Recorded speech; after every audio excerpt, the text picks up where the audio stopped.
할렐루야, 안녕하십니까? 하나님께서 여러분 한 사람, 한 사람을 사랑하시고 있습니다. 우리가 믿고 의지하는 하나님은 생명 주시는 하나님, 은혜 주시는 하나님, 상처 입은 영혼을 싸매시고 고치시고 치료해 주시는 하나님이십니다. 그 하나님께서 예수 그리스도 안에서 온 세계 만민들과 화해하셨습니다. 할렐루야. 저는 오늘 에베소서 1장 4절로 10절 말씀, 창세전의 그리스도 안의 선택과 예정, 이러한 제목으로 여러분들과 하나님의 말씀을 나누겠습니다.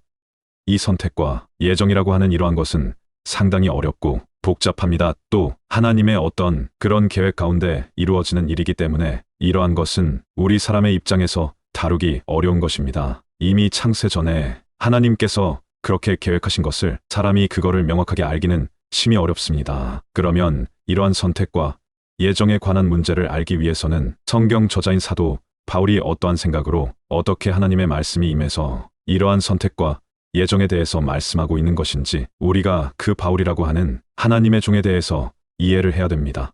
먼저 바울을 우리가 생각하면 사도 바울은 예수 그리스도의 은혜를 앞세우는 태도와 가치관을 가진 분입니다. 바울 사도의 모든 말씀, 사역의 중심은 예수 그리스도의 은혜가 왕 노릇하고 은혜가 모든 것의 주도권을 가지고 움직이는 것입니다. 그는 그의 그러한 태도나 가치관이 저절로 형성된 게 아니라 예수 그리스도의 은혜를 그는 깊이 경험한 그런 사람이었기 때문에 모든 그러한 그의 계시의 말씀의 중심에는 예수 그리스도의 은혜가 중심에 있고 앞에 있고 그 은혜로 인하여 하나님이 역사하는 것을 바울은 강조하는 사람이었습니다. 그래서 이 바울의 이러한 예수 그리스도의 은혜를 앞세우는 그러한 것을 이해할 때 이 성경에서 말씀하는 선택과 예정, 이러한 복잡하고 어려운 문제를 이해하기 쉽다는 겁니다. 예정과 선택의 어려운 문제를 논쟁으로 갈 것이 아니라 바울이 예수 그리스도의 은혜를 앞세우고 강조함을 이해하면 예수 그리스도 안에 예정과 선택을 다시 한번 깊이 생각할 수가 있습니다. 우리는 칼빈주의에서 하나님께서 영원 전에 어떤 사람은 생명으로 어떤 사람은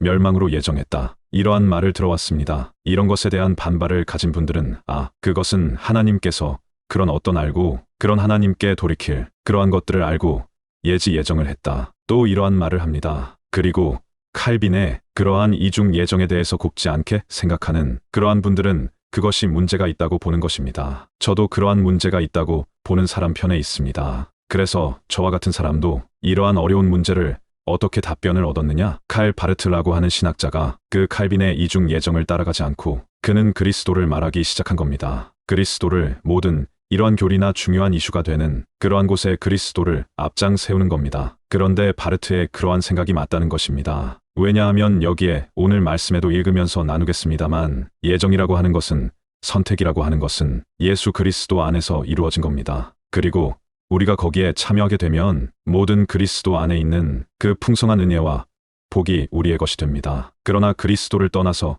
그리스도를 배제하고 그리스도 없이 이렇게 하게 되면 아무것도 없는 거죠. 우리가 이러한 것을 내다봐야 됩니다. 그래서 우리들은 어떤 교리를 앞세우기 전에 바울이라고 하는 하나님의 사람의 태도가 뭐냐? 그리스도 중심이라 이겁니다. 바울에게 있어서는 예수 그리스도, 그 주님이 자기의 생명입니다. 자기의 머리가 되셨습니다.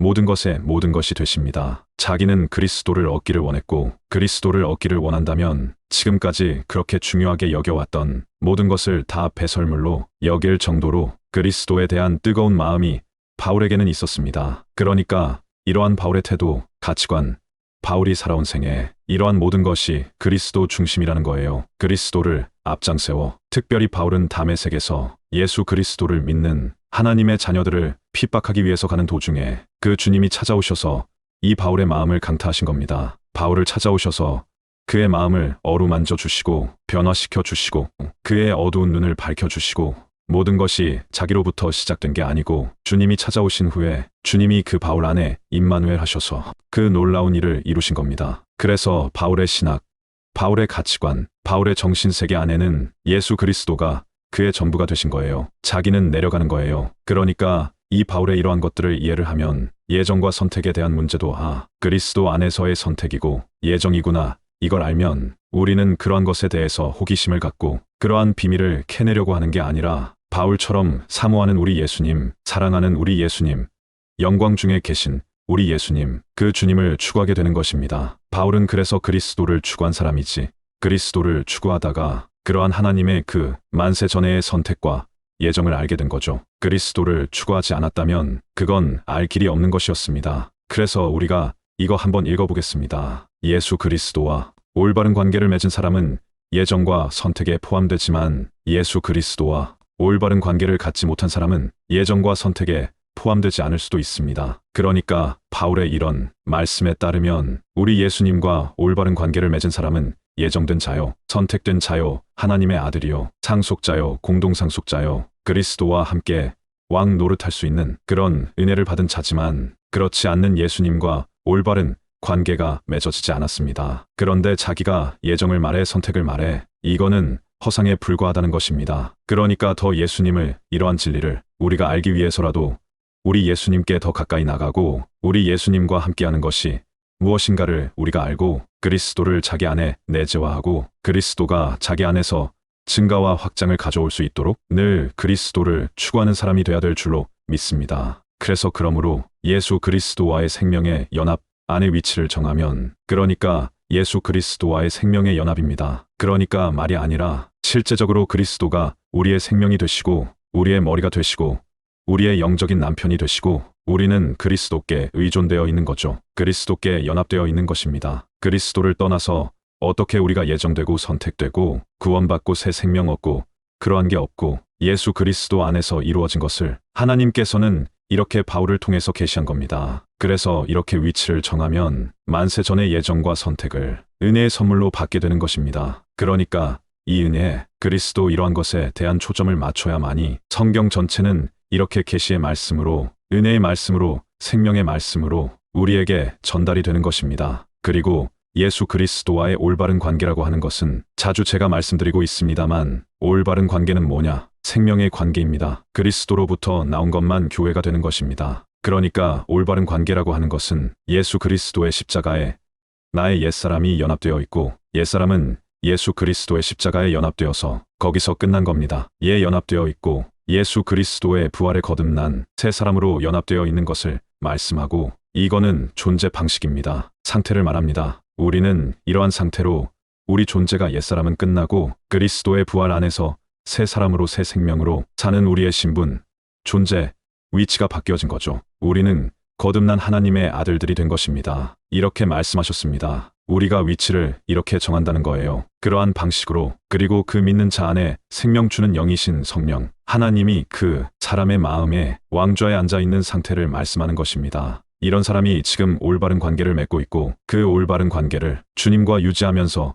이 땅을 살아가는 거예요. 가정생활, 직장생활, 교회생활, 또 학교생활, 여러분의 모든 삶이 예수 그리스도와의 연합 안에서 진행되어 나가는 거예요. 날마다 그러니까 영의 사람, 말씀의 사람, 은혜가 왕노릇하는 사람, 이러한 사람들이 예수 그리스도와 올바른 관계를 맺고 그리고 그 사람에게 예정과 선택이라고 하는 이러한 축복이 더 감사함으로 은혜로 나타나게 되는 거죠. 지식으로 가서 그걸 따져요. 어떻게 따지고 우리가 알 수가 있어요?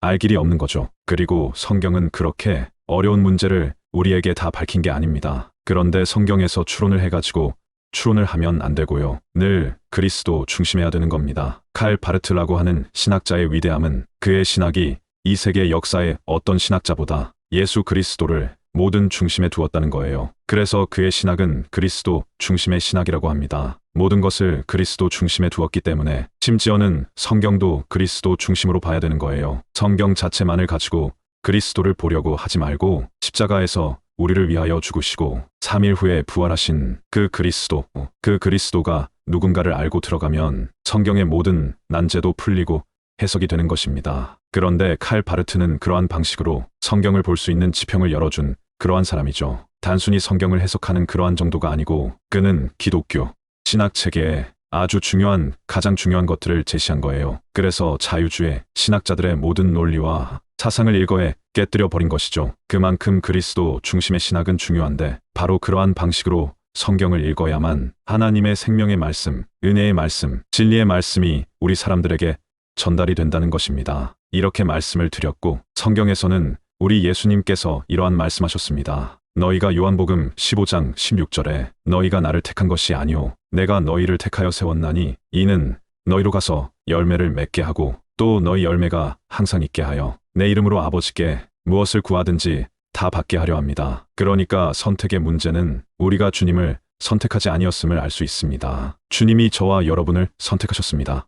저와 여러분을 불러주셨습니다. 왜 이렇게 이 세상에 많은 사람이 있는데 왜 그 많은 사람들 중에 탁월한 사람도 있고 대단한 사람도 있고 유능한 사람, 아름답고 멋지고 정말 대단한 사람 많아요. 그런데 이 세상에서 못나고 가난하고 보잘것없고 초라한 인생인데 주님이 그 사람을 찾아와 주시고 만나 주셔가지고 은혜를 받은 거예요. 그러니까 알 길이 없는 겁니다. 알 길이 없는 신비로운 거지요. 하나님의 역사는 인간의 이성의 영역을 넘어서는 것인데 하나님은 이렇게 이 사람에 대해서 은혜를 베푸시는 거예요. 은혜를 하나님께서 세상에 잘난 사람, 똑똑한 사람, 위대한 사람, 그런 사람들만 데리고 하나님이 역사를 했으면 세상과 똑같은데 하나님의 방식은 다르다. 이거지. 세상에 천한 것들, 약한 것들, 못난 것들, 낮은 사람들, 이런 사람들을 일으켜 가지고 강한 자, 잘난 자, 많이 소유한 자, 이런 사람을 부끄럽게 하시는 거예요. 그러니까 하나님의 역사는 우리가 알 길이 없는 거예요. 하나님의 주권적인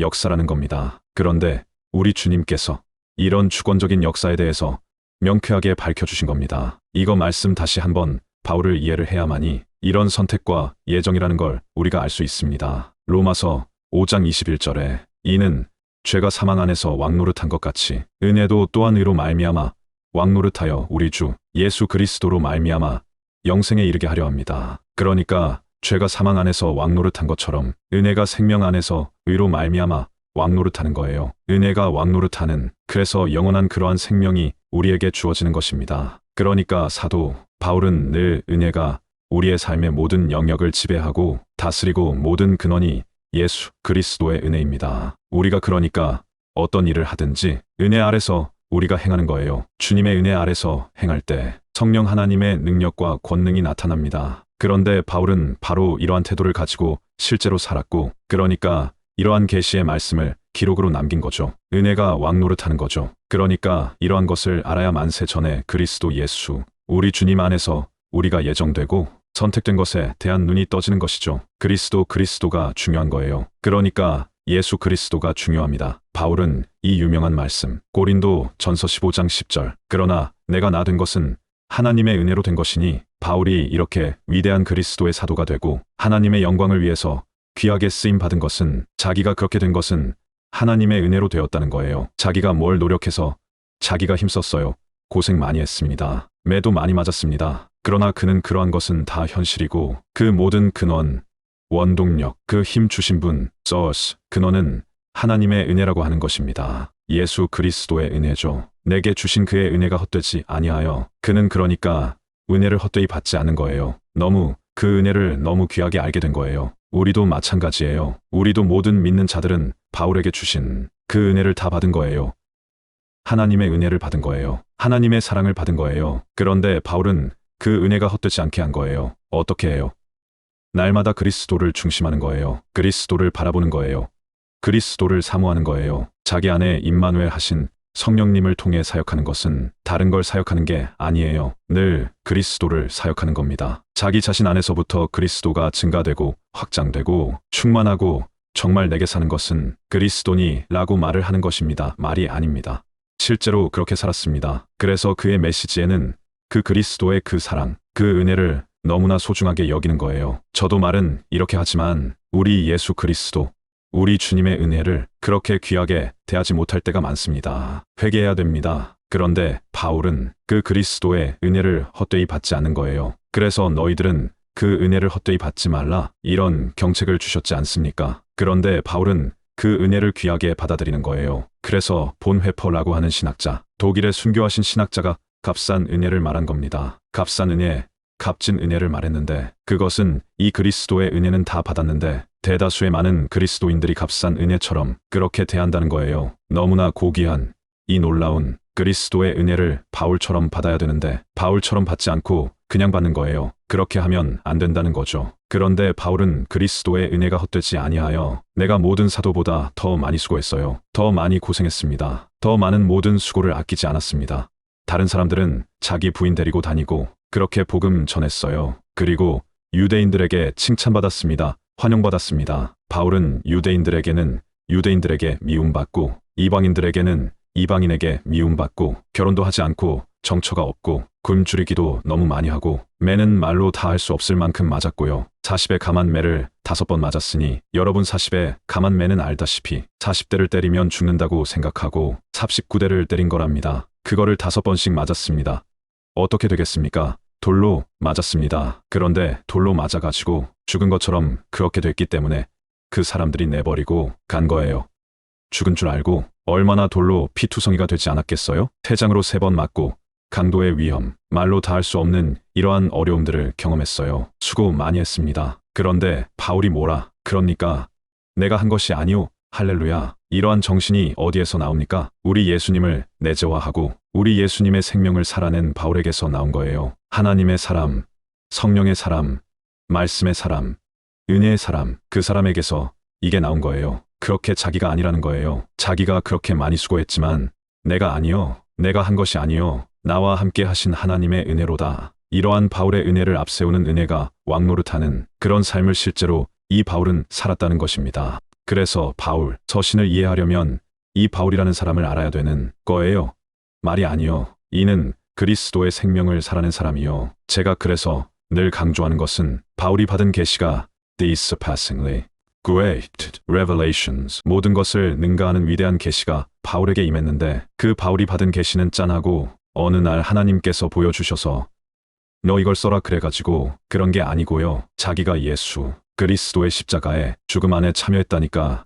이 많은 고난과 어려움을 통할 때마다 예수님의 십자가를 생각하고 우리 주님은 만왕의 왕, 만주의 주가 되시고 창조주 하나님이신 그분이 나 같은 죄인을 구원하려고 이 세상에 오셔서 내 죄를 걸머지고 내 대신 심판받고 형벌받고 저주받아 내가 가야 할 그 자리에, 형벌의 자리에 우리 주님이 올라가셨구나. 이거를 바울은 생각할 때마다 자기의 모든 것은 내려가 버리는 거예요. 자기의 고난은 작아져 버리는 거예요. 그래서 그는 그 은혜를 붙잡고 사역을 할 때마다 주님만을 바라보고 이 말씀 사역에 임했던 것입니다. 그래서 하나님께서 예수 그리스도의 십자가의 계시의 말씀을 그에게 나타내신 것입니다. 그에게 예수 그리스도의 부활, 생명의 능력을 그에게 기록을 통해 나타내게 하신 것입니다. 그래서 이렇게 내가 한 게 아니고 나와 함께 하신 하나님의 은혜라고 하는 것이고, 그래, 너희가 성령을 따라 행하면 생명과 평안, 육신을 따라가면 죽음이다. 이런 말씀을 할 수 있는 거죠. 계시의 말씀을 통해서